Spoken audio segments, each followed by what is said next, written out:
What is going on, everybody? It's your boy MB. Welcome back to 90s Sportz Movie Review with Jeff and AB. I was gonna have the Public Enemy theme song from He Got Game queued up, but I messed up. We were just talking about, I'm overusing one of my old mics. I had to get all the dust off and everything. It don't matter, man. They would have yanked that off YouTube immediately. That's true. I think I would have got maybe like 5 seconds or something like that. You get about 5 seconds. Yeah. Yeah, and I feel like that would have not did it justice. But everybody just go listen to Public Enemy, like wherever you are. Just do that, and then come back and finish the show. Yeah, for sure. And so we're going back to 1998. So we're moving further forward because what was it? Stanley was like in 92 or 93. Yeah, I want to say 94. We'll say 94. Okay, 94. We just did a show about it, and I forget, but I think it was 94. So we went from the kid-friendly Sandlot where you can watch it any decade or any so, but now we're going into a Spike Lee joint. So there's a little controversy in there. Certain things in this movie you couldn't do in movies today. What's good, Demarcus? What's good? So we're gonna be talking about He Got Game. So we're gonna start it off, man. The cutscenes were A-tier list. I was so impressed with this cutscenes. I didn't know how good they were until I watched them yesterday. What were your thoughts on them? That's what I was going to say. Like Spike. Well, first of all, I'll just be upfront with everybody. Spike's one of my favorites. Denzel is my all-time favorite. So I am going to be so positive on this movie. I'm not saying there's not negatives. I'm not saying there's not downsides. I'm not saying there's not flaws. But I'm just one of those guys. But yes, I think the best thing that Spike did is he is getting first of all, I don't know how to explain it. If you weren't, things are quote unquote better now, but in 1998, when you saw a Spike Lee movie that said one thing, this is a black movie, you know what I mean? That's just the reality of it. And I don't know if young people now, and I hope they don't realize that they're that's a thing, you know what I mean? But so it wasn't if you're from where I'm from and, the middle of nowhere, Midwest, this wasn't something that people talked about but amongst us, younger people, I was, so I would have been 21 when this movie comes out, okay. Or no, I was 23. I'm sorry, 23. But this was holy cow, it's Ray Allen, it's Spike Lee, it's Denzel Washington, it's all this stuff. But that was just something that we absorbed. But I thought what he did perfectly, and I'm glad you touched on it. The opening scene, he shows basketball from all across the country because at its heart, this really, really, really is a basketball movie for those of us who basketball is our religion. And that grabbed me too, AB, last night. Because a lot of times when, like you said, when you watch it on cable or if you just catch it in the middle of it, you don't ever see the beginning of a movie. Sure. And when I watched the beginning of it, I bet it's been 15 years since I've seen the beginning of this movie.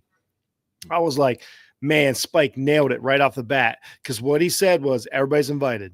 Everybody's invited to watch this movie. It doesn't have to be a story about you, but you're going to get this movie, whether you're from Iowa, whether you're from, wherever across the country, whether you're from Ohio, whatever you look like, wherever you practice basketball, like my Rucker Park was a suburban elementary school basketball court in New Concord, Ohio. But to us, that's our Rucker Park. You know what I mean? And I get that it's not the same, but mentality it is. And Spike really set that up. So, man, I'm glad you touched on that. That's a great pickup. Yeah. And you brought up some great points when it comes to playing basketball. Just seeing that give you another nostalgia feeling, going playing basketball with your friends. Not all of us got blessed to be at play at the Rucker, but we not in the same scenario. We used to play basketball on somebody's front lawn with just one of those basketball courts where you just put a brick right there. Oh, it's the greatest. That's what this movie captures. It's hard. Yeah. It's so hard to explain the story that he tells, but how he captures that, you know what I mean? My son and, I got a court right here in my driveway. We got 8 acres of land and a square of concrete, and me and my son, tell the same story that Jesus and Jake do.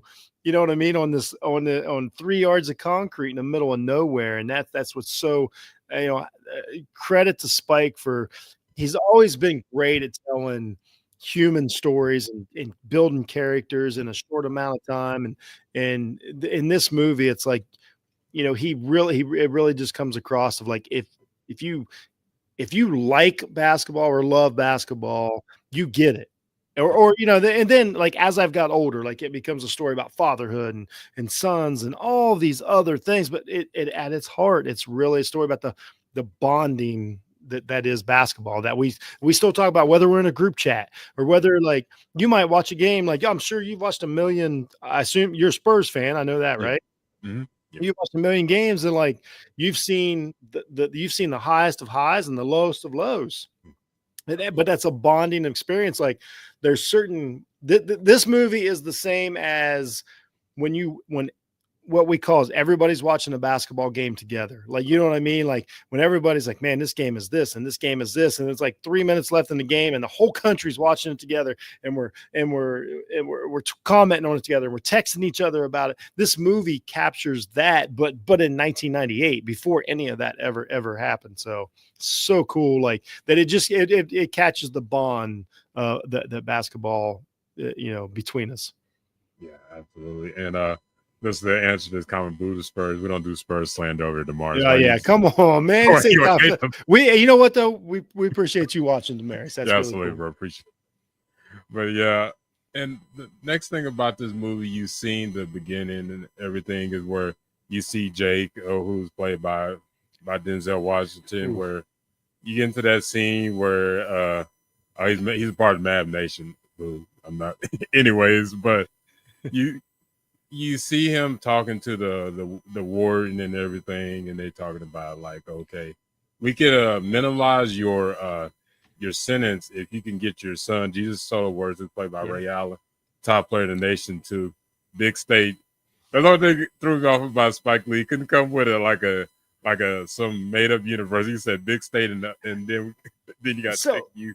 So I would question, and I think about this a lot, and was it better to do it that way, to have generic names to where 30 years later there's still a big state? So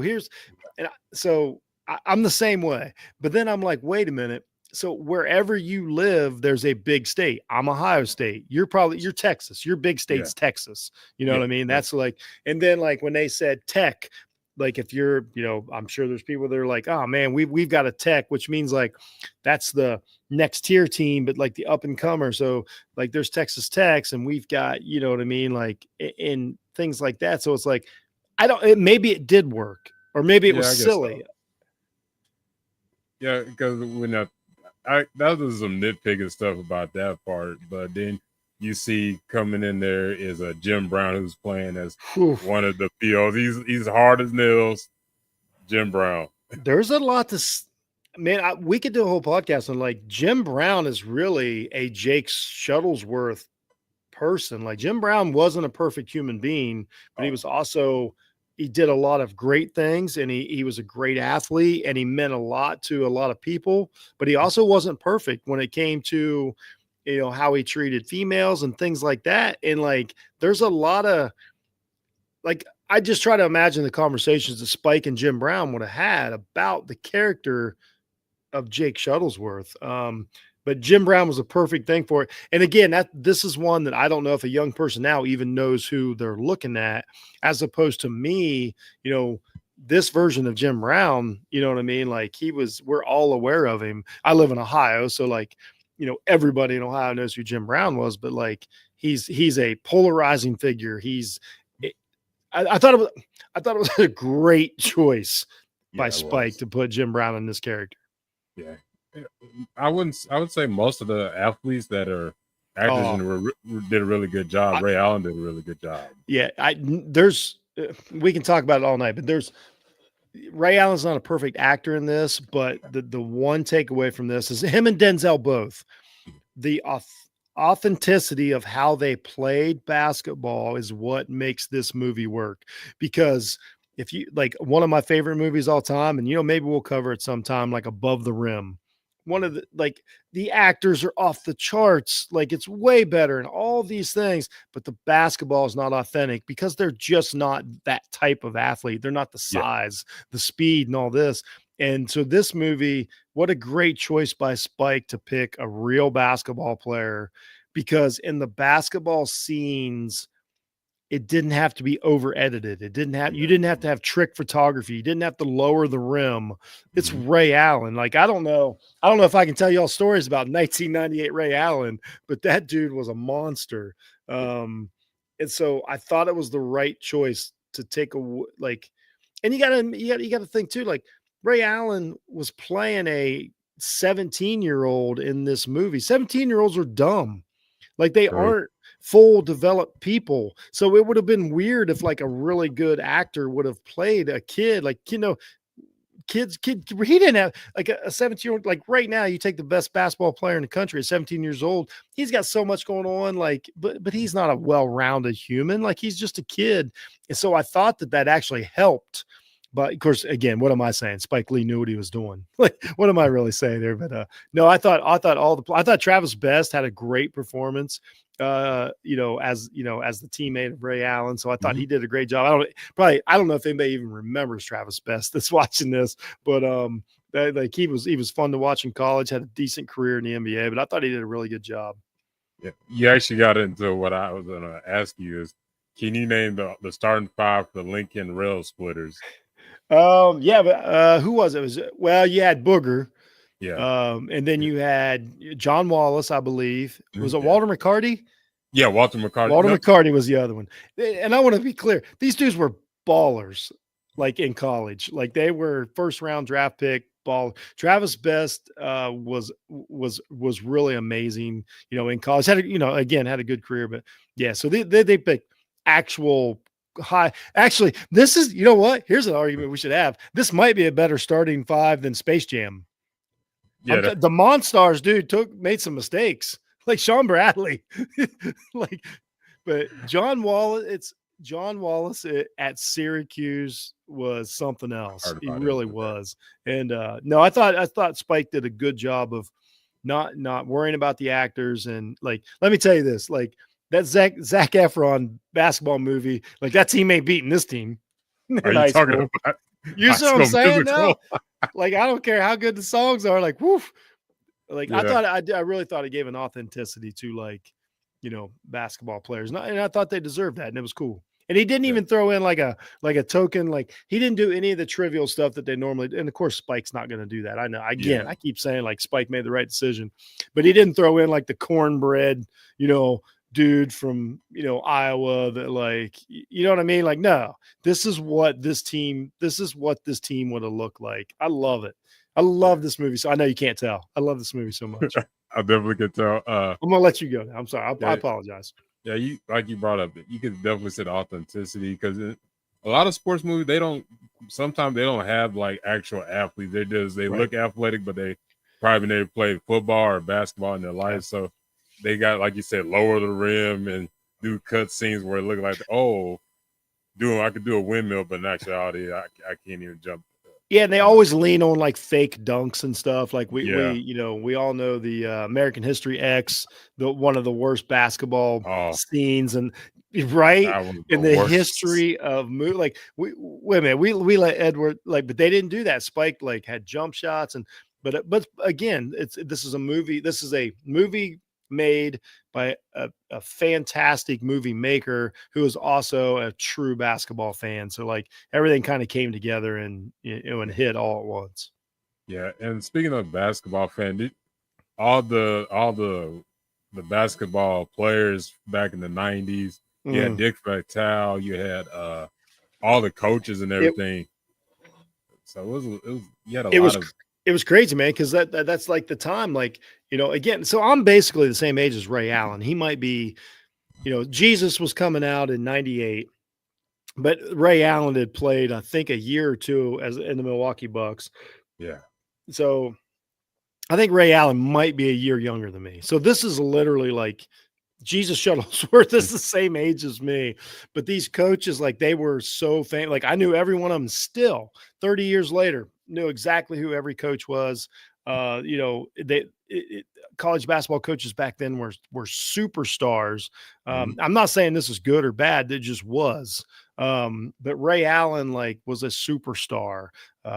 John Wallace, superstar. Like, because we watched, it was just such a different sport. So it was so cool to watch and see these guys talking. Yeah, Dick Vitale, even just to see Sports Center again. That was the Sports Center that I remember.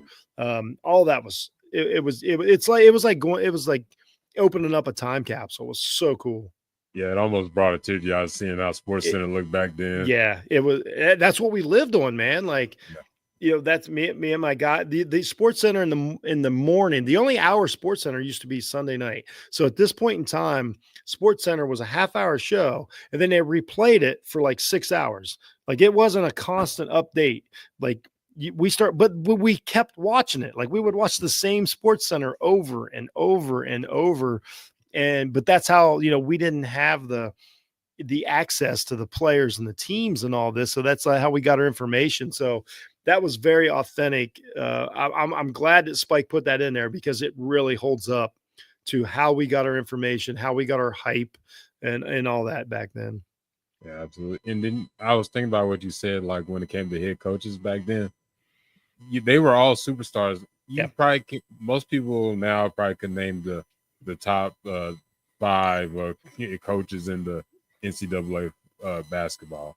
I can think of Bill Self for Kansas, but there's a lot of younger coaches now. So I knew more of the coaches that were in this movie than I do now.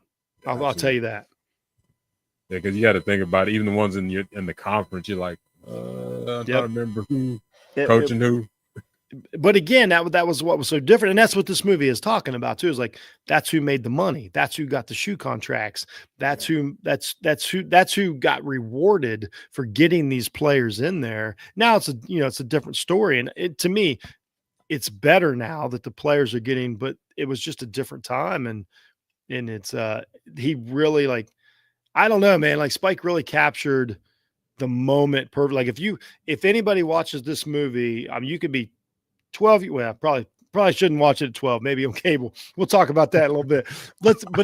Whenever you watch this movie, however young you are, this is a perfect capture of what the state of basketball was. Yeah. It was so college heavy, in the 90s. Like Jordan, keep in mind, this movie was made when Jordan was the 72 and the 72 win team and winning the championships and all that. But college basketball was this big a deal. Like, now they would probably make this movie a little different. Yeah, there'd be a lot of alterations to this movie. Yeah, I'll put it lightly. It was the 90s, so certain things you can do in the movie. But I want to get into the next thing is, like, let's get into about Jesus Shuttlesworth. Like, he's the top player in the nation. Everybody wants him and everything, down to family members, girls, anything like that. So I was thinking, when it came to like his family members, like he's basically he has a little sister and everything, and she did a great job, by the way. Yeah, it felt like they were actually brother and sister type of thing. Totally agree. Credit to both the actors. Yeah, so they're definitely developed well into this. And too bad we didn't get enough screen time with her and everything. But she did that's a great point. I could have used a little more of the sister. Yeah, when it came to her and then the aunt, but I couldn't stand the uncle. Like, the uncle came off like he cared about him, but when he started talking, he was like, he literally his mom passed away because I won't spoil the details. His mom died early in the movie and stuff, but it felt like the uncle was like, okay, you owe me this and that. Yeah. And he didn't sound like an uncle. He sounded like somebody like, I'm doing you a favor because I know you're going to be great. So you're going to give me a new house and all that stuff. And you just seen that and it's like, wow. Like, I thought you legit cared about it, but he was like, you're going to give me this stuff. And like, Yeah, the moment in the Lexus, when he picks him up from the airport, it was just late in the movie. Yeah. And shout out to I had it. I think I have it brought up here, by the way. Yeah, shout out to the great, because it's what I love. I love the actor. Yeah. Oh yeah, was it Bill? Nunn? Was it Bill Nunn? Yeah, great actor. Really comes across, and like this is something Spike does awesome too. If you really count up the minutes that we got with these people, it's so little, but we know so much about them. We basically get the scene where Jesus, goes into their apartment to talk to his aunt and uncle, and and then we get the first uncle speech right there, and that's when the uncle's like, because this movie's all about like we're running out of time, like what's going to happen here. Oh, yeah. Everybody wants a piece of it, and he gives a great speech here, and then we don't get it until later in the movie when he picks him up from the airport in the Lexus, and then we get his uncle's just straight up honest with him, and you know what I mean, like, but what was so great about this movie is even Jake, we're never like 100% somebody's wrong or right. You know what I mean? So that's what's so cool about this movie. Cause like you see everybody's viewpoint. Like his uncle's like, you know what I mean? Like you lost your family at a young age and we got you to this point and you're about to go to the NBA, presumably. We just want a piece of it. Jesus is trying to just stay the course.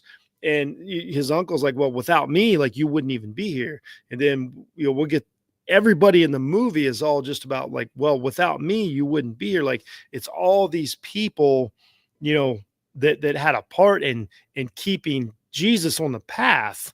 And they all just want their piece back. And it's really just fascinating. But I don't think any of them, maybe you might disagree. None of them even Jake, none of them came off as being like, I'm rooting against you. It was so delicate how he handled it. Like everybody had a point, you know what I mean? Like everybody had a valid point, right or wrong. And so it was just, I don't know, man. It's just masterful. But yeah, the uncle, I thought the sister was great. The aunt, was the coolest. The aunt was probably the most like, I thought what was great about the aunt is, obviously that's Jesus, his mom's sister. Mm-hmm. And it really came across of like, well, we just learned a lot about, his mom through his aunt. Yeah. You know what I mean? Like the way Spike builds characters in minutes that we know so much about him is masterful. Yeah, he's great at doing it on a time crunch without prolonging it and everything. So like we'll talk about my favorite character here in a little bit, I hope. And it's one of the best jobs anybody's done of building a character in 3 minutes. Man, I'm trying to think of, because I got a whole thing of notes. Oh yeah, we'll get there. I'm trying not to. I got so much to say. I don't want to leave anything out. But yeah, I don't want to skip on Jake in the movie. He ends up coming back home and everything. The scene when he was in jail where he had like food poisoning and everything to try to get him out. That was pretty cool. By the way, that was pretty smart though. Yeah, that was a really cool job of like really like doing that. And that's something that didn't have to be done in the movie. You know what I'm saying? Like they could have just been like the next scene he was out. We would have not cared. I thought that was really cool that Spike.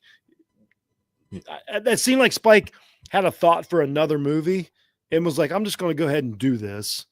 Yeah, and then we'll see how. Then 20 years from now, I might need this. So I thought actually the escape plan was really cool.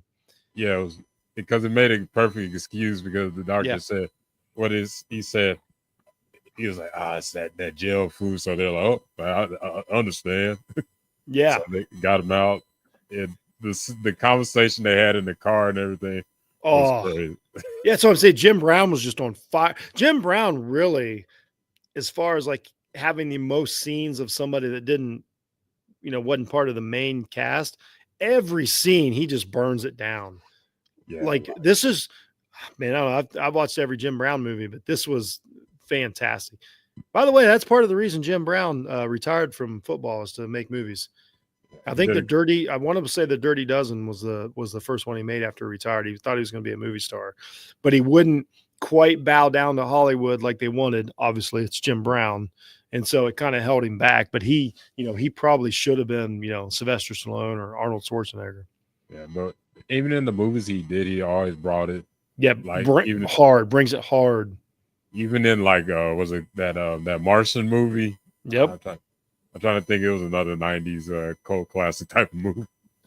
Mars Attacks. Yeah, Mars Attack. The alien. Jim. I mean, it's like Jim Brown was just aware of himself. He was just a dominant personality, and again, perfect pick. Yeah, absolutely. That was the car scene was great. Yeah, that's another great scene. The other pro officer didn't really bring it. Like, I guess Jim Brown was in the movie, so he. Yeah. You know what's funny? I like that. I like that his partner was, and this is as the more I watch it, the more I think what Spike was going for is this dude doesn't understand what's going on. Yeah. As to where, like, there's moments in the movie, you will probably talk about it later, but there's moments in the movie to where Jim kind of understands where Jake's coming from. And you can see the other guys like, I'm not like, I know when to shut up. Yeah. And so I actually thought the partner, as bad as he was on purpose of like, this isn't about you, honky. Like, I really think that's what they were saying, but I think it worked, because he would just spout off. And I think there's probably a scene in there to where Jim Brown's character probably would have like shut the dude down. But I think Spike just kind of let it, as he does. He doesn't do a lot of like the obvious stuff. And I really think that there was moments to where that guy knew when not to, step over the line. And I think that's what really important. So I think the character actually worked for me. The dumb partner, I think was pretty cool. Yeah. I'm just glad he wasn't like the boss type of side character. Yeah. Cause there really wasn't like a true, like, a certain movie they try to put like a true villain. Like there's some good intentions, and most of the people there's a couple people that you're like, okay, they're a little. Yeah. The only villain is you might talk about it later. I'll let it go. Yeah. DeAndre's probably a villain. Yeah, okay, that's okay. Take that back. That's 100% villain. I think DeAndre's a villain. Yeah, and one of my favorite actors too. I love that guy. Oh yeah. We can kind of go into that scene because we were talking about people that were in his circle. We was talking about his girlfriend Rosario Dawson. Yeah, that was one of my childhood crushes back then. I don't even know. I don't know how long. Like this is the first podcast that we've done. It's like we're literally doing the podcast on thin ice. Like it is so tough to do this movie and not really fall into a trap. But I'm just 1998. Rosario Dawson was talented. That's all I'm going to say. The absolute perfect pick for this. Yeah, their chemistry on there going back and forth. Yeah, them being lovey-dovey and then they're arguing and stuff. It felt like they were actual couple. It wasn't like yeah. And credit to her, I believe she was only like 18 when she made this movie. And I know it made me feel really weird when I heard that, but that's the truth. But again, we're talking Ray Allen, a not actor. And for like, we understand Denzel, one of the greatest there's ever been, being able to get the most out of Ray Allen. But how about an 18-year-old Rosario Dawson being able to build that kind of chemistry with a guy who doesn't act? She was amazing in this movie. Really, really, honestly, like you could say that so you got the movie's obviously about Jesus. Second, it's maybe about Jake. Third, it's about Lala. It really is about, and it's just unbelievable, her sexuality. But again, you have to remember, like, we're talking about a high school senior. This is literally the easiest way to like this is how life would have been. Like they're not complicated creatures. I don't know if anybody knows this, but a 17-year-old man is not a complicated creature. Not at all. I really I thought she was amazing. I've loved her entire career. Just the way she was able to, like you say, build the chemistry, build the sexuality, build the tension, but also sort of be you know, I'll sometimes root against her, like she's the bad guy. But then by the time it's over, again, you're like, I don't know if she was the bad guy. She had a great point. Like all the speeches, like, you know, and again, Spike Lee wrote this movie. All the speeches that every one of our main characters had, you're like, oh, I see your point. That's true. Lola, man, amazing. Absolutely. Sticking to that, because you got into the scene where she was talking to him and everything. Then she kept bringing on about, you know, DeAndre and stuff. You need to meet him. But Ray Allen, even though he's a young guy in this movie, he's 17 or 18, he's aware, like, okay, I can't do that because that mess with me going to college, because that's still in his mind. Because he's aware of what's going on, but then he's still trying to be a little, make sure his family's good and she's good and everything. And it was thrown, and you kept, why is she egging this on? And then when she got, I don't know how deep I'm going into the movie, when she was on the phone, and you just see these long fingers caressing her shoulders and everything. You're like, oh, is that DeAndre? And it happened to be him. And you're like, oh. So it's that type of thing going on and everything about him. But going into like the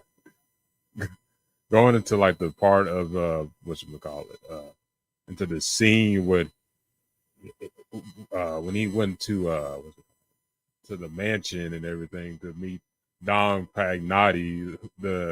This guy looked like he's the Sopranos or what's another movie? Oh, Godfather and stuff. This the stereotypical Italian role they had in the movie and everything, with showing them all the fancy cars and everything. But I think Jeff will be back. Like you said, he's probably dealing with got some Ohio weather going on and everything, but he'll be back in a little bit. But just going back into that scene of watching of and everything, he was showing them all the cars and the stuff, and like you should sign with him and everything. And Ray Allen he said, I wanted to be with somebody in my own. I was talking about the Ohio. You're having some issue with the Ohio weather, so going on. Get my stuff set up. You good? The thunderstorm hit. Is it hitting right now? Oh yeah, it's as we speak. Oh, that's the wrong one. Hold on, get everything back on here. Are you good? Woo. We'll see what happens. Yeah, that thunder may came back from Texas. It was like, I think about a week and a half ago we were dealing with that stuff. Yeah, we got a nasty one going through right now, but it is what it is. Yeah, absolutely. Because I was kind of continuing on with Rosario Dawson, because I was going into about when Jesus Shuttleworth and all of them went to the mansion and everything. Yeah, and, you know, DeAndre was there. I was talking about introducing into Don Pagnotti, the most stereotypical Italian name they could come up with. Yeah, yes, I mean, that's a theme in Spike's movies. Mm-hmm. Like, I don't know what. And again, I didn't grow up where Spike grew up. I don't know what the relationship is, but like, if you watch Do the Right Thing or you watch this movie, like, there's definitely a relationship with Italians and Black Americans that Spike comments on. I don't know if it's good, bad, or ugly, but he's definitely got an opinion. Let's put it that way. So, but it was really cool though, because what was cool is, like, I think everything the agent said, because I don't know if anybody this is, again, I know I don't want, if you don't remember, like, Jesus could have went pro. This is when, and we're coming off, like, this was when Kobe had just went pro, Kevin Garnett had just went pro, Tracy McGrady had just went pro. And all this. So, like, right at the end of the 90s was this big Kobe. Sorry. I mean, I can't, so all of this. And so, like, this was a real conversation. This probably should have been a bigger part of the movie. I think if I had to do it again, I would be whether to go pro or whether to go to college. Probably would have actually been the bigger question, but I think they touched on it enough, because this was like, basically this movie is kind of about Stephon Marbury, for lack of a better term. Like, this is really a lot of it's about Kevin Garnett, because Kevin Garnett went pro basically because he needed to. He needed a job or wanted a job. I shouldn't say needed, wanted a job. Anybody that's met Kevin Garnett, he would have been fine no matter what. But Kevin Garnett's like, I got to take care of my family and, and go pro. So this is kind of really leans into like all of these characters. First, here's what's crazy about this movie, why it's such a time capsule. This movie was shot in 23 days. Like this movie was shot in a month. So it's really a time capsule. Like it's not like anything changed, why they were filming the movie. Like whatever, like everything they knew in that month, that's what they knew. So but I thought it was cool. I thought the agent did a good job. I thought the speeches were a good job. I thought everything he did was a good job. Whatever was going on with DeAndre and Lola in the pool. Oh, that's what I was gonna go tell you. Yeah. Well, I mean, I don't know that they could have cut that scene out because there was no. It didn't make any sense. Yeah, because like when both him and the agent are walking there, and it's literally like eye distance. You can see them. He's all picking her up and everything. It's not they're quote unquote supposed to be like brother and sister. Like how close they were. And he could have been more subtle. And I honestly think it's. I don't know. I guess I don't want to, I don't want to have any negatives or cast any doubt on the great Spike. But if there's one thing maybe he doesn't know how to do, it's kind of that subtlety. It would be weird because at this point, Spike was probably about, I want to say when he made this, he was pushing 40. Maybe he just doesn't know how to make young people, like how would you build any kind of tension? I think probably what they should have done is just had them messing around in the pool. Yeah. And why he chose the shot of DeAndre like kind of carrying her was weird. I think it should have just been them like play fighting, something more subtle. Yeah, because when you see that, you think that's when there's gonna be confrontation. Why are you on my girl or something like that? Yeah, and maybe that's when we knew that Jesus knew what was up. So that's the only thing I can think. I imagine Spike was going for is he's like, I know what I'm going to do. I know what she's going to do. But that was a little weird. But overall, the scene was pretty cool. Yeah. But that part right there was like, it felt like there was just something like. I don't think we cared enough about that relationship. We didn't get to know DeAndre. I think we needed probably a speech from DeAndre. Does that make sense? Like if we'd have got like a speech from DeAndre to get to know him. Yeah. Maybe it'd have been more of a likable character in this movie. Yeah. Likable or hateable, either way. Yeah. I can't really think of like a certain word he said like that made like an impact or something in the movie. Nothing.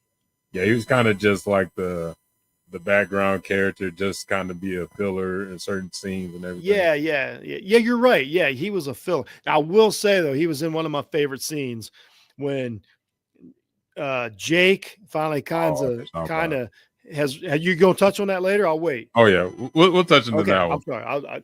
That's my favorite scene, or one of my favorite scenes. Yeah, that does some great justice in that one. Let me see. All right, dude. Oh, okay. This is one of my favorite scenes. I can't wait. You know the Big Willie guy? Dude. Do I know Big Willie? Big time. This is one of my favorite dialogue scenes in the history of movies because I know it's rough. I know people don't want to hear it. It's nasty. He's a creep. It is so accurate. Yeah. It is so accurate. I think this is probably one of Spike's best 5 minutes that he's ever done that I've watched. So just it's almost perfect from the time that Jake shows up and they get in the car to the time it's over is a masterpiece. Yeah. Like Big Will is like a mixture of Cat Williams from Friday After Next with somebody's creepy uncle mixed together. Yeah. When he picked up Jesus Soulworth and his cousin Booger, played by Hill Harper. Yeah. And he's basically telling them about, you think you're going to get out, but you got to get through. It's like he was showing the Mortal Kombat tournament of things you got to go through to try to even make it out of there. He said you got to get through the drugs, you got to get through the women and stuff. Like, oh, you think you're gonna drink a little alcohol? No, that's not gonna be enough. He got deep into like heroin. He showed like scenes of heroin, people having sex and all types of things going in there. Great. No, I was just saying, great visual scene too. Like the cut scenes in that were perfect. And I know like I know it seems gratuitous, but that's the life that these, like, if you're getting ready to go to the NBA, like that is the life that you would see. Like these, you know, whether it's good, bad, or indifferent, like there are certain ladies that would be interested in you in that. And then, the way, honestly, the actor, the way he tells the story, I don't think it went on too long. I thought I thought it was great. But I thought the reason to get into the car, you know, because of Jake was really cool. Just a masterful scene. Yeah. Even though he was creepy and everything, but he was spinning some truth and everything. A ton of it. And he was like, why do you think you never get messed with? It's because of me. And I believe him. I really honestly, like, I'm glad you stepped on this. One of my biggest takeaways from this movie is that, like, I think Big Willie, like, I think was one of the most important people in Jesus's life. I really do, because that's how it goes. I mean, you've been around enough, like, athletes and stuff like that. Like, you have to, you know what, the best, you know, example ever is the Williams sister. They had to be protected because people were like, we see something in them. We can't let them become a part of their environment. We have to protect them. That's what happens to these guys. Like, that's how most of these, you know, guys and girls make it out of this, you know, if they're in a bad situation. And I don't mean to say bad situation because of where you live. I mean bad situation because of his mom and dad and everything that happened and everybody around them. It takes help to get out of here. And that's what this movie's about. I'm telling you, man, I was on Big Willie's side. Honestly, I think Jesus might have been better off to just ride with him. I'm being serious. Yeah, he was actually a better uncle than what's his name? Uncle. Yeah, there you go, man. Yeah. Because he kept driving down the lane, all you hear them, like, yeah, Big Willie, how you doing? Great touch. Yeah, like everybody knew him in the neighborhood, so you knew he was well connected. And you brought up a good thing about the Williams sister. Another person who comes from the same area in Compton is DeMar DeRozan, who they labeled as untouchable. Like, he grew up in the neighborhood. That's a real thing. That's a real thing that happens. And that kind of goes across the board. Even at, like, whatever level of school you're at, if there's somebody that's like, whether it's the principal, you know, letting them off the hook or all this, like, it's all the same thing. You know what I mean? Like, it really does. And it doesn't even have to be an athlete. It can be just anybody that's got super high potential. And they're like, nah, we got to give them a chance to make it or whatever. And I don't know, the speech, again, Spike wrote it fantastic.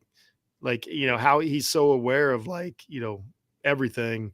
That's my favorite part of it. If I had to turn it on and watch any part that wasn't Denzel, it's that part. Yeah, it was well written and everything. It had a little bit of comedy, but drama as well. Yeah. In reality, like, yeah, it did. Had a little bit of levity. You're right. Yeah, because I know you probably knew a lot of superstar athletes coming out of high school. They had all the potential to go to pros, but one of those sins that you seen going on in there, they got a hold of him, and you're That's like, right. He was supposed to go to the NBA or go to the NFL, but he got into drugs or anything, and like, and it just showed the honest reality of what happens. That was one of the most honest scenes in the movie. And Jake had we'll talk a lot about Jake, but yeah. But anyway, big time is without a doubt my favorite non-Jake scene. Yeah, absolutely. Let me get into the next one. Was it his coach at his high school coach? You thought he was like, you know, he didn't want anything. Like Coach Kanata or whatever his name is. Yeah. He brings him into the locker room and everything.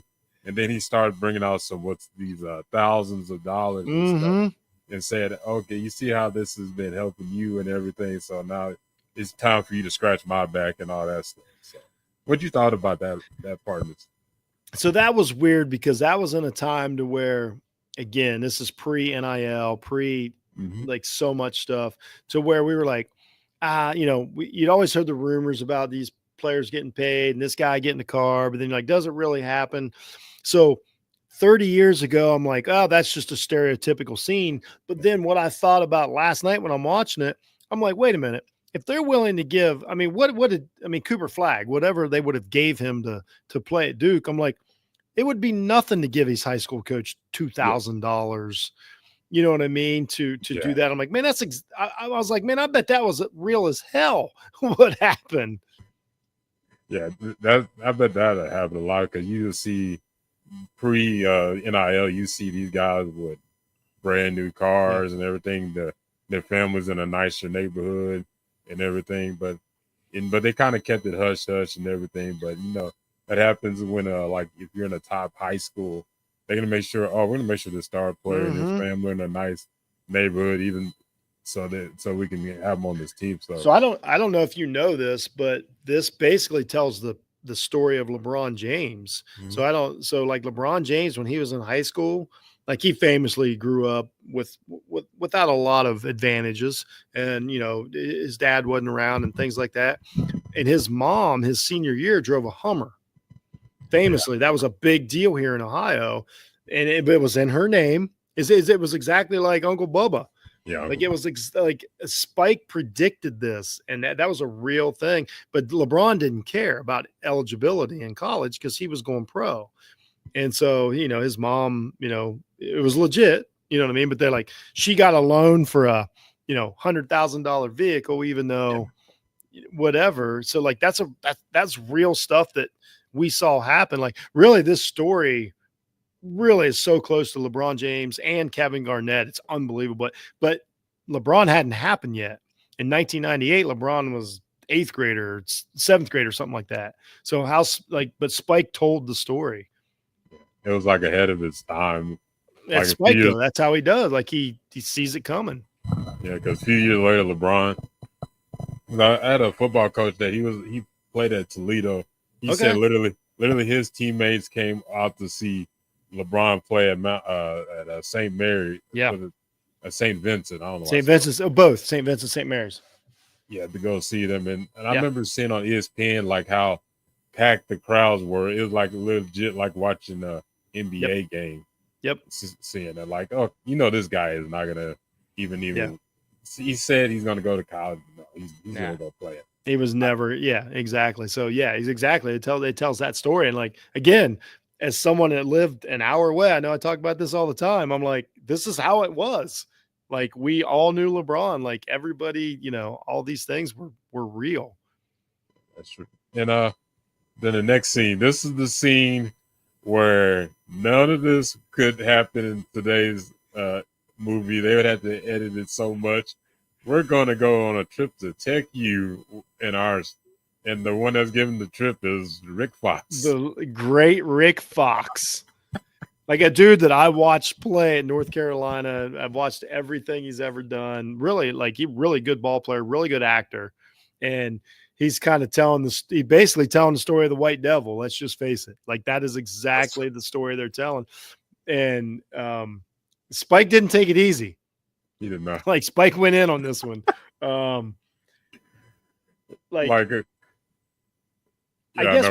guess in this we're telling the story of the up and coming college, with all the money. Pick wherever you want. Honestly, he's probably leaning. If I had to say, he was probably leaning towards Duke. If I had to pick a college that like Spike was probably like pointing at, as far as like it looks different than where you're from, because you even notice like the environment's different. Yeah, it's like it's brighter, it's greener. You know what I mean? Like this isn't Coney Island. This isn't going to St. John's. This isn't going to, because back in 1998, also I have to remind everybody there was a thing called the Big East conference, and so you would have went to like Georgetown, you would have went to Syracuse, you would have went to UConn, which Ray Allen did go to, like these Northeast, wintertime schools, and then they take a trip to Tech, and it felt very summery. So they're saying, my guess was Duke, maybe North Carolina. They're definitely a Southern a Southern twang to the girls, but it was all about like, you know, getting caught up in the advantages of being a star. And then they'd literally just do a scene with 2 porn stars. That's what happened. Yeah, you don't even have to. It happened. You don't even know the names, but you just seen the face. Yep. Like, yep, y'all. And at that time, let me tell you, like everybody knew who those ladies were. Like we're like that was a thing. That scene was a wild too. Was wild. And but again though, to all seriousness here, credit to Ray Allen for pulling that off, because I would have been laughing. You know what I mean? Like I wouldn't have been able to keep a straight face. I wouldn't have known what, because you know, these ladies are trained. They've been in a lot of movies, and you're Ray Allen, and but you don't look overwhelmed in the scene. Yeah. But I don't even know what to say. Like it really doesn't come off as like, oh my God, I can't believe they did that. Like, yeah. And Spike didn't know that. He just got lucky. Like, you know, he's lucky that scene isn't just erased, but like everybody, it was all consensual. They's having a good time. They's trying to get him to come to tech. And honestly, like if you hear some of the stories in some of these SEC schools, like they roll out the red carpet. Yep. Did we tiptoe around that? Okay. Yeah, that's CC for you. That I done heard some stories, and like another thing is you can't say, "Oh, that's Spike Lee being fictional." This guy's heavily knows a lot of pro athletes. He probably talked to them and everything. A lot of them probably had that same story of what you see. That's a great point, AB, that you made up. Like Spike is friends with these. Like Spike worked. He's a work partner with Michael Jordan at this point. Yeah. Like you think he doesn't know what's going on? Yeah. He's probably that scene came from a lot of these guys that you see in this movie recruiting visit when they went. And you brought up a great point. Tech U is Duke. It's I think it's Duke. Yeah, they might well put that song "Summer Breeze" on when he got on campus. but it is something, and I don't think this is right or wrong. I don't even really, whatever Spike's perspective was on this, but he really did. He really went in hard for like 15 minutes on white women, and I don't even know why. You'd have to ask Spike about that. I don't necessarily know that anything that he did during this was accurate, but he did it. But again, it's his movie. It's not mine, but I don't necessarily know. That was a slippery slope in 1998. And I'm not sure that he got that one right, but it's part of the movie. Yeah, I definitely agree with what you're saying, because he went too ham on us. Like, Spike, what happened? Yeah, exactly. Yeah, exactly. But again, there is no way that I could have any idea where he's coming from about all this. And you know, it kind of is what it is. But I'm not sure that even though but again, he's only telling the story from young people's point of view. He wasn't telling it from old people's point of view. So he wasn't saying that Rick Fox was right. He was just saying that's what Rick Fox was telling him about this situation. And I agree with you. Somebody has probably told him stories, you know what I mean? And it wasn't really all bashing one or the other. You know what I mean? It was just, I don't know. He pulled it. And here's what I'll say about this. And this is my biggest takeaway from how he chose. This is the filmmaker side of it, how he chose to do this. I know it sounds crazy to choose, you know, adult film actresses to do this scene, but it has made it age so much better, because if you shoot that same scene, but they're just like random 18-year-old actresses, I can't enjoy this movie as much. Like I would probably skip through the part being like, oh, I can't believe, I don't even know who would have been Sarah Michelle Gellar. Can't believe she did that. You know what I'm saying? Like, but he used pros. He used real pros. Ray Allen was a pro. They were pros. So it makes the scene so much more bearable through the years. So again, really seeing the future from Spike. Yeah, because if you're up and coming actress did that would probably be on their they could do great movies, but they're like, oh, you remember you did that scene 100%. Yeah, 100%. and he got game.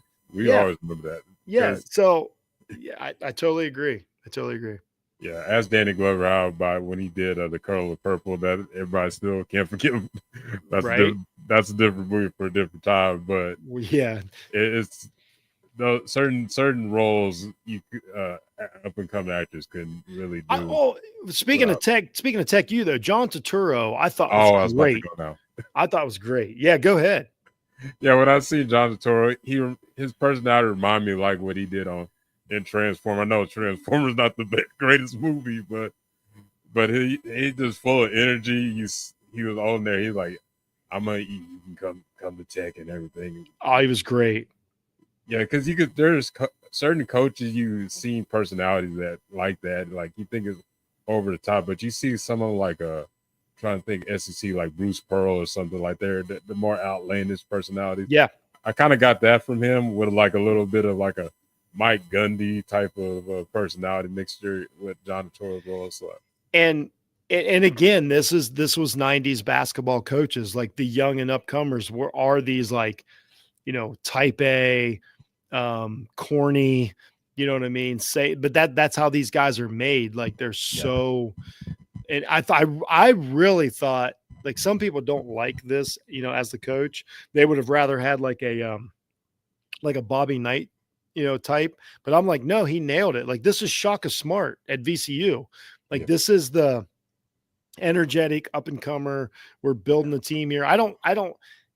I suppose the choice would have been like you could have done an older Italian like Coach K type, but instead he went with like the up and comer.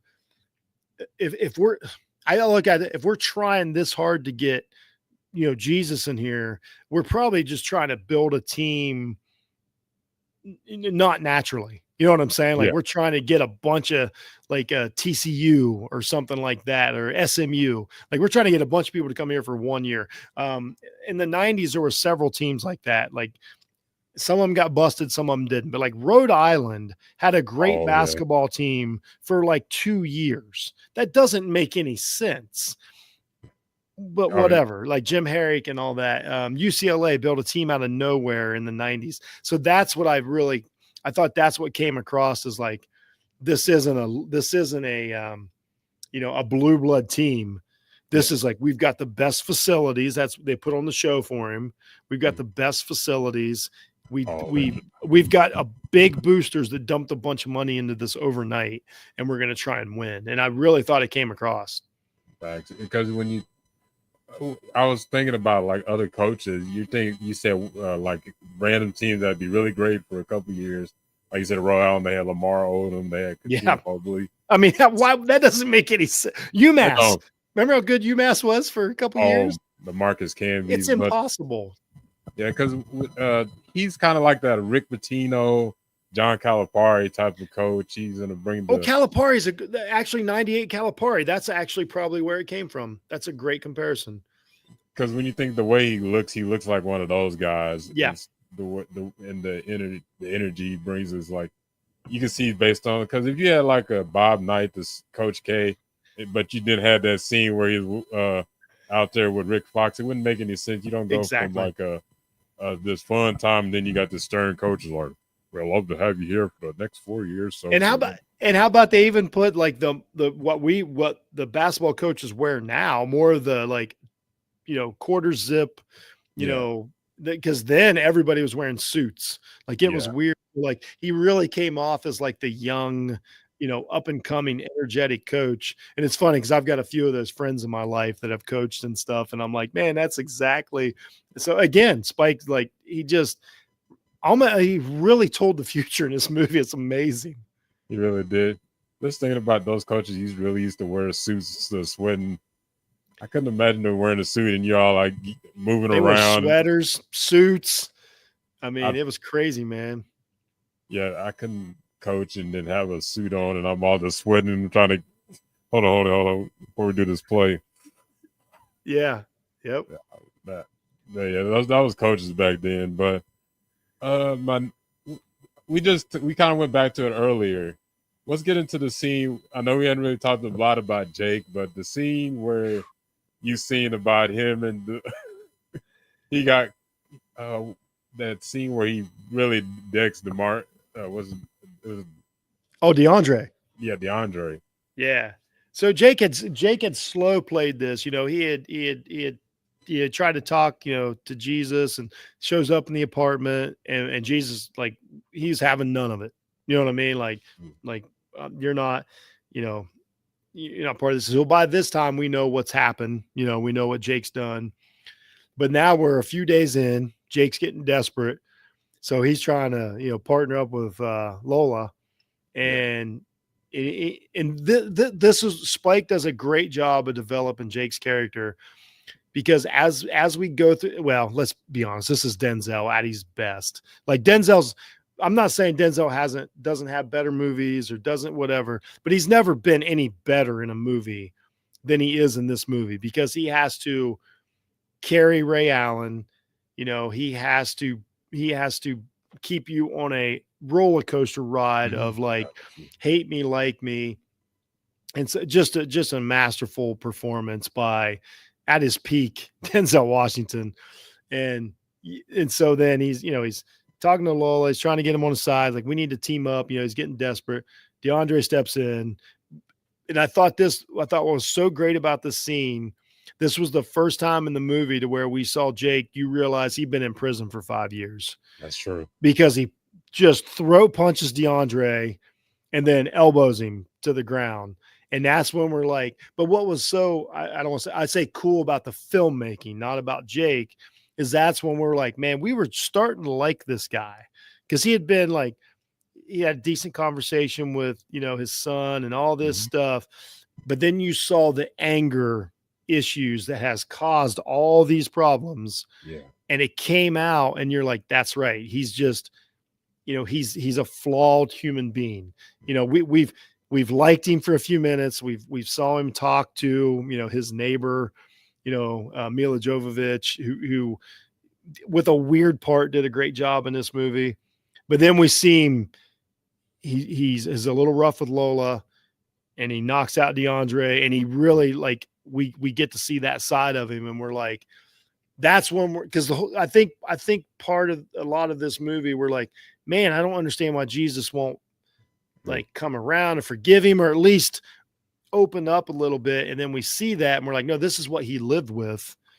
So really, it was a fun scene and a great scene, but then it also told us so much about Jake. And I don't know how anybody else outside of Denzel pulls off this emotional ramp up that he can do in a scene, to where you see like, man, I see where you're coming from, to, wow, you're a terrible person. Just a fantastic job. Yeah, because during the movie, you're like, well, okay, do you want you to open up to your dad a little bit more? But when you get into that scene, now it reels into like, okay, this is his imperfections and his personality. Like, he can snap at like a drop of a hat and everything. Yeah. He got a personality, but and again, that's what's caused all this. But again, Denzel is just he's so good in this movie about. I mean, it's kind of like the equivalent's probably like Silence of the Lambs, as to where Anthony Hopkins is in Silence of the Lambs for less than a half an hour, but he builds a complete character and a complete arc.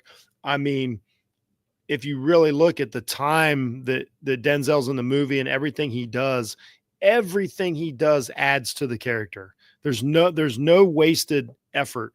Like, his efficiency is just off the charts, because again, he's working with Jim Brown, who's not a quote unquote real actor. He's working with the kids. He's working with Ray Allen. Yeah. He's working with Mila Jovovich. At this point, was just a kid who, I mean, we thought she might be a star. We thought, no, not that she's not talented, but like, she didn't equal Denzel, but yet Denzel has a way to like bring them up to his level. I mean, his level is top notch. Like, and again, it's equivalent on a basketball court. He's a LeBron James of like, just give me 4 people and we'll be good. I'll make everybody better. So for Denzel, every scene that somebody is in with Denzel, like, he makes them better.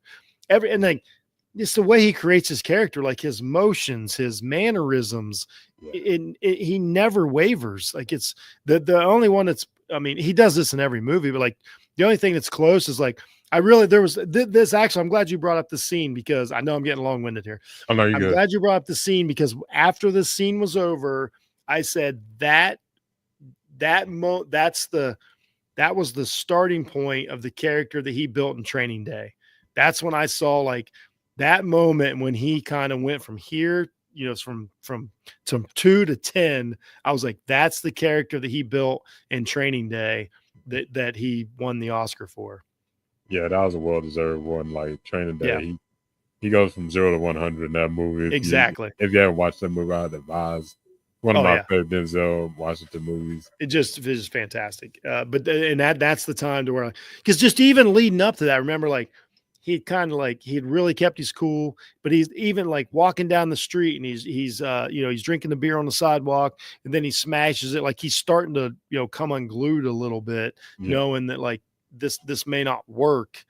And it just perfect. It's real. It's just it works. Nobody else could have pulled this movie off. That character. Yeah, like that was Denzel's role for sure. And you got into the scene where when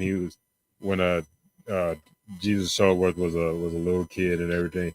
Him and his dad were having these attempts because in the beginning of the movie when you see him in his adolescence, they were just picking fun and everything. It was just kind of like a fun, happy dad. Like, okay, I don't see the problem with this. But then you get into the other one. Okay, now it gets into intense training. Yeah, yelling and kind of. I can see where he's trying to build toughness in his son, but then there's some like, okay, maybe you need to tone it down a bit. He's like, I think about 10 or 12 at this time. Yeah, and then it leads into the scene about I don't want to jump the gun, but I don't know if you want to discuss a little bit about that part. Well, just that scene is really important to me because that as a dad and as a dad that honestly raised his kid on a basketball court, that was the defining scene because that's where he's deciding to make like he may not like me, but I'm trying to toughen him up. And Denzel, the mistake that Denzel made was he was trying to build a basketball player as to where like I was trying to build a person. And you got to know when to, you got to know the direction you're going. Because I mean, honestly, that looked like a lot. Like there's so many times where me and my kid, we're outside and playing and both of us came inside and mad at each other. And, my wife's like, you two, calm down. But the difference is like what you're about to get into. So we were able to eat dinner. It didn't escalate. It became a life lesson. I'm not even saying it was right or wrong, but like I would like that whole scene is stuff that I would do like to try to mentally toughen up my kid. Like, I was a foot taller or whatever. It was easier for me to play basketball. And I'm like, but if you get out of your game, if you get out of your head, like you'll never beat me. You know what I mean? But Jake took it to home. And that's where I was always like, what I told you, like I raised my son, like this movie, that's where it stopped. Because then we came inside and then my wife was like, all right, it's time to eat. That's over. Basketball game's over. You worry about it tomorrow.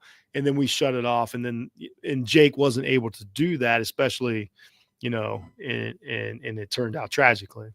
Yeah. Cause he was trying to, instead of like building the son to be like into a man, he was kind of like, I'm trying to build you into the NBA player so you can buy all the stuff for your mom and everything. But like you brought up, he brought all that anger and frustration. They brought it to when they got home. Yeah, should have cut it off right there. Like, we're just enjoy a meal. We'll talk about this stuff maybe after dinner or whatever. Yeah, but it escalated to where it shouldn't, to where it gets into a physicality with him and his son, and then tragically his wife ends up dying. Getting bumped over, hitting her. She had hit her like on the stove or counter. And everything. It's kind of a weird scene as far as the movie goes, but the general thing is it was a, for lack of a better term, accident. Even though he did this is a tough scene. It really is. But it's a real scene. I always look at it this way. This is this in the story.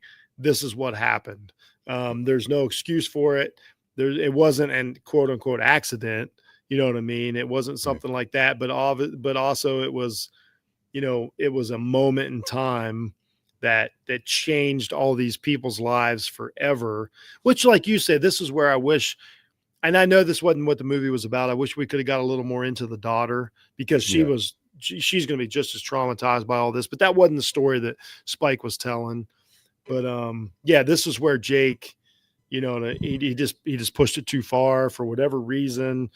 This is why Jake's where he's at, and this is why Jesus where he's at. But I mean, it's like Shakespeare, like it's part of the drama, it's part of the story. It's what had to be done. Yeah, it's one of those scenes that kind of catches you like, dang, that's the scene where that their father and son relationship isn't there and everything. And then it goes into the big basketball scene between. Oh, real quick though, I just want to say, it just as far as the actor that played young Jesus through that, I thought did a great job. He did, because he was going, like, we're talking about, the kid was probably 12 years old, and he was acting against Denzel Washington and held his own. So I just want to shout out real quick there to, like, that actor. I'll have to look it up to see what he went on to do, but I'm telling you, for one day in that shoot, that kid was awesome. Yeah, and because this wasn't like an up and coming Denzel Washington. This was established Denzel. Everybody knew. Yeah, this was the juggernaut. Part. Yeah, that's right. That's what I'm saying. Everybody in this movie had to go up against him, and I thought everybody did a pretty good job. Yeah, I definitely agree. And then going into that scene about it, with him and the son playing basketball. Basically, if you win, I'll go back to jail. Man. If I win, you sign my paper, and you sign this paper, the letter of intent to big state. So yeah, that scene was pretty intense. But that's how you can tell that Denzel has a basketball background. I know he played good. Yeah, he played with a PJ Clarissimo at Fordham. So nice. So it's not an actor that's trying to play basketball. He has a basketball background. And again, that's why no other actor can pull this off. No other actor could pull this off. Like, and you know the story, right? That Denzel, like, the scene was supposed to be 0 to 11. Yeah. Jesus was supposed to win, and Ray Allen didn't know that Denzel was going to score. I forgot about that. That's yeah. They didn't tell anybody, but Denzel knew that would get under his skin. And so that scene is basically them actually playing a one-on-one game. Yeah, that makes a lot more sense because of how intense he got. Because I don't care how great of an actor you are, but that just seemed like legit watching two people that are super ultra competitive in basketball. Yeah, it was wrote 0 to 11. Yeah. Like, I would have just told them, hey, y'all just playing basketball, and just had some cameras everywhere, seeing what you get out of it. Yeah. And it was like the perfect scene when it came to that. And they did this little stuff, like, again, I hate to beat on this, but it's an important movie to me. Like, they showed when they were young, like, you gotta stick with your left hand no matter what. So, like, when my nephews were coming up and my son was coming up, I was always like, don't worry about your right hand. That's what hand you are. Like just keep playing with your left hand. Your right hand will kind of figure it out. And that was an important scene when Ray goes left, early in that game. And he's like, you taught me that. Just little things like that they added in there. It was so authentic to, a father and son or best friends or brothers, whoever, playing one-on-one. This is without a doubt one of the best basketball scenes ever shot in a movie, and definitely the best one-on-one scene ever shot in a movie. Like, it's incredible. Yeah, because you couldn't write that. No, how well it was, and that it just seemed, it was, like you said, it was a legit basketball game that Ray Allen was unaware was going on. Yeah. And it was perfect in the scene. So, Denzel ends up losing that. And well, think about it. They shot a scene and they were able to shoot jump shots because both actors could shoot jump shots. Yeah. Like, as well as I do, most of these scenes would just be endless, like, quick cuts of, like, dunks, layups, or they would show like the ball go up, but then the ball go in. This was full screen. Like you saw the ball in flight and everything. Like only having these two people do this could have worked. Yeah, like you said, they brought it up. You can legit see them shoot the ball, because sometimes you'll see somebody shoot it, but then they won't. You just see the ball going in or the ball going out, but you actually see legit basketball. And you notice, I don't know if you noticed too, the sound was really good. Like on a block shot, like it sounded exactly like it sounds when you're on the court. The dribbles were very authentic. Like Spike captured the basketball in this perfectly. Yeah, you could just hear the legitness of like a basketball getting played. Yeah. It wasn't like some faulty type of sounds they made up or something like that. Yeah. Like, and if you've ever played like on an outdoor court after dark in the summer, it's humid, you're playing under like not great lighting. You know what I mean? Like that's fun. It's so much fun. It's so perfect. And that's what this was. Like, great choice to not do it during the day. I thought it was a great choice to do it. Like, this is how, like, I remember, like, we played basketball basically under like my friend's garage door light, like whatever we could see, that's how you played. And so I loved like the poor lighting, and things like that. Like great choices by Spike. Yeah. Cause that scene when the hit is home, as much as it did if it was like at 12 o'clock during the day. Yeah. Daytime, like nighttime, it puts that ambiance. Like, okay, yes, the intensity is up. Like you said, it's lightly dim and stuff. Like, usually, legit people are playing basketball late at night and everything, and like they're trying to get that basketball game before the street light goes off or whatever going on. And that's what that was definitely a great choice by him. Yeah, you're right. Exactly. Before the street lights go off, captured it well. Great scene, great father-son scene. You learned a lot about it. At the end, Denzel says, man, you got to let go of that hate, get that hate out your heart. Yeah. And that was cool. Like everything, like it really was a good scene. Then there comes your boy, Jim Brown pulls up. Just, that's it. Yeah, that's. And then, like at the end, that scene, I don't know if I'm jumping too far into the end of the movie, when Denzel grabs the basketball, and then you hear the one of the cops with the like, hey, put the ball, get back and stuff, and then you just see him legit just throw the ball. Okay, I forgot to say Ray Allen committed to Big State. Oh yeah, yeah, he committed to Big State, but didn't sign Denzel's form. Yeah. How about the scene? How about the scene when Denzel, he's talking to the warden? Oh, shout out to Ned Beatty too, like a legendary actor. I think we lost him. I shouldn't say recently, but it hasn't been that long. But what a great performance by him, as the warden's, I guess assistant, whatever. I'm not sure, but and he tells him like, well, technically, you didn't get him to sign it, so we don't know what he's going to do. And you can see Denzel, Jake's eyes, like, I'm screwed. You know what I mean? So that was a pretty good scene. But shout out to Ned Beatty, one of the all-time great actors. Absolutely, yeah, he did it. Great performance, yeah. And for Spike to pick him, like again, like you could have picked anybody, and it was perfect. Yeah, he had a lot of memorable actors and athletes in this movie for sure. And going into that scene where you just see Denzel throwing the ball in mid, just in the air, and you're like, oh crap, what's going on with that scene? But then you see Ray Allen in the gym at Big State shooting the ball, and then out of nowhere, that ball. Controversial scene. I think only Spike knows what he was going for. Yeah. Some people think it's dumb. I don't mind it. I think it's more, it's obviously symbolic. I don't think that it was supernatural. But some people don't like that such a real movie comes down to such a weird moment.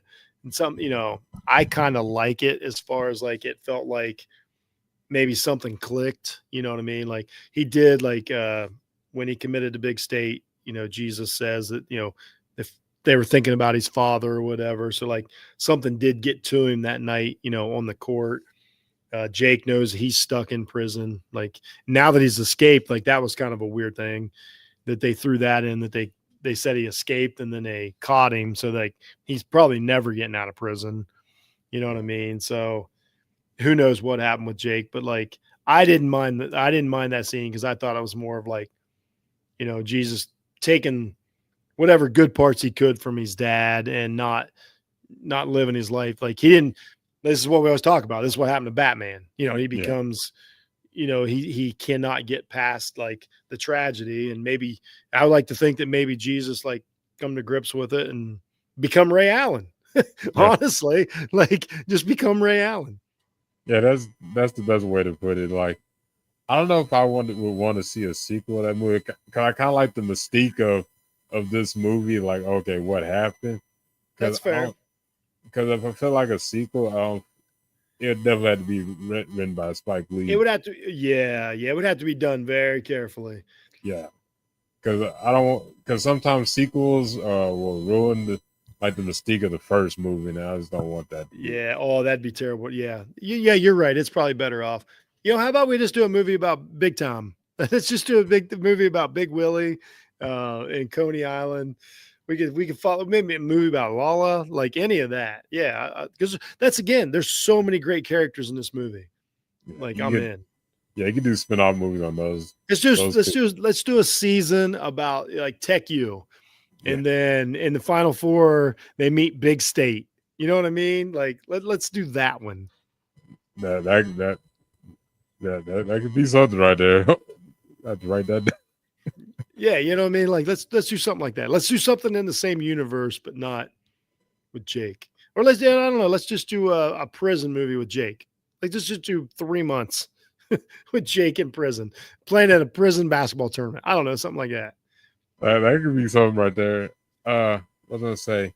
So I know next week. So we have 2 movies left. So we could do Remember the Titans or Mighty Ducks next. Wow. Let's see. We better take it down a notch. We better go. We're gonna have to do something like Mighty Ducks or something like that. Yeah, that's going to Remember the Titans. You're talking about like that's in my top 10.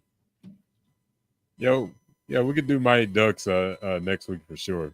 Yeah, I don't think we don't need to do Denzel back to back.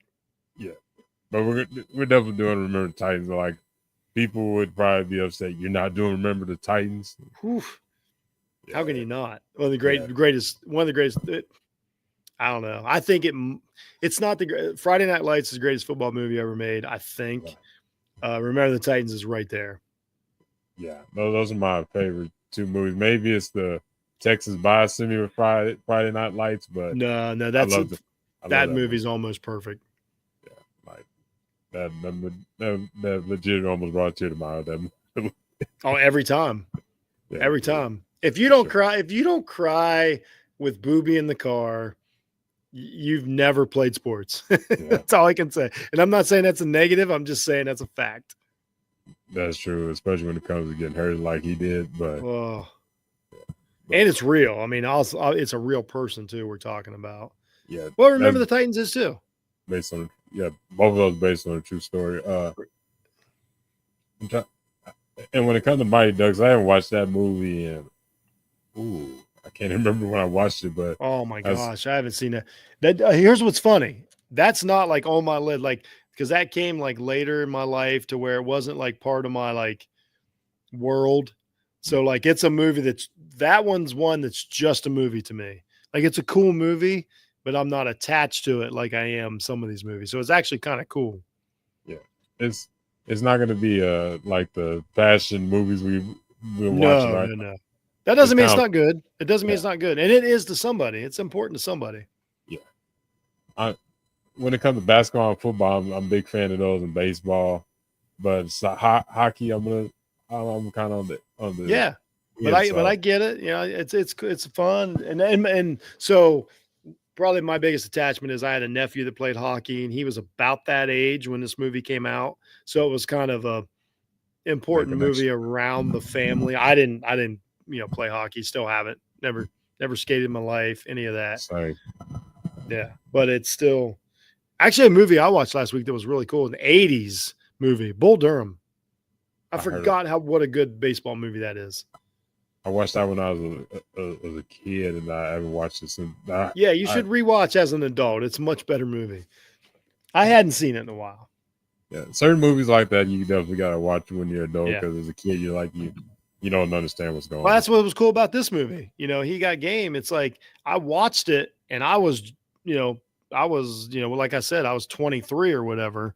And then I hadn't even, like my kid was 2 when this movie came out, or 1. He was 1, right, when this movie came out. And then now he's 28. So that's a whole different way to watch a movie, after you've seen a life and had mistakes and made choices. So like, you go from being Jesus to Jake real quick, which is something I love about this movie. That's a great quote. I hope we can get that on one of the reels, which you just. But man, this has been a great show. We'll be back next Wednesday or Thursday, but we'll definitely keep you on the loop. Yeah, we'll figure it out. Yeah, for sure. We'll be doing the Mighty Ducks, and then we'll do Remember the Titans. We got the intensity up. We got to tone it down just a little bit going Mighty Ducks. So yeah, it's gonna be cool though. It's gonna be fun. I'm gonna watch it. I love Emilio Estevez. Like it's gonna be a really good movie to do. Yeah, I can't wait till when I figure out how to the logos and the look on this one, because I don't know how they were going to do with our. Keep in mind, this movie came out. There wasn't even a Mighty Ducks team. They literally named an NHL team after this movie. Oh God, that is true. Yeah, the Mighty Ducks didn't exist before the Ducks. The Anaheim Ducks. They were they started off. They weren't Anaheim when they started. They were San Jose. What were they? Yeah, maybe they were Anaheim. I don't think they were Anaheim. Anyway, they're like the Wilds or something like that. Yeah, they were. They've changed their name since. Now they're just the Ducks. They were the Mighty Ducks, and they named them after this movie. It's one movie. Yeah, somebody owns like one of the Mighty Ducks jersey or a Blackhawks jersey. Those are the main 2. Yep. Yeah, for sure. But this has been Tacos and Touchdown live 90s Sportz Movie Review episode 2. But we got episode 3 coming out for y'all next week. But y'all have a good one. Peace.